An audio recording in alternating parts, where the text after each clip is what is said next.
अस्सलाम वालेकुम नाज़रीन, मेरे सामने खेत हैं और गंदम के खेत की कटाई हो चुकी है और ये सारे इसके जो गंदम इकट्ठा करके रखे गए हैं और ये अप्रैल का महीना है। मैं 25 मार्च को भी अंदरूनी सिंध घूमते हुए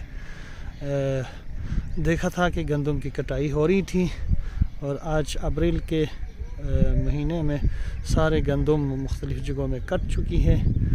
तो हमारे इलाके में इस वक्त सर्दी का डेरा है, लेकिन यहाँ अंदरूनी सिंध में गंदम की कटाई हो चुकी है। 25 मार्च को मैंने जब वो वीडियो बनाया था वो बर वक्त अपलोड नहीं कर सका गंदम की कटाई की, लेकिन आज दोबारा मैंने कहा कि अप्रैल के महीने में यहाँ गंदम कटाई होती है तो वो आपको दिखा रहा हूँ।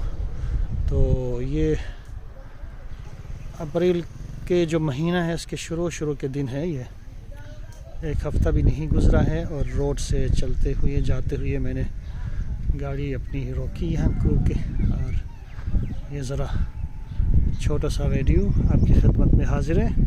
ठीक है नाज़रीन, खुश रहें, सलामत रहें।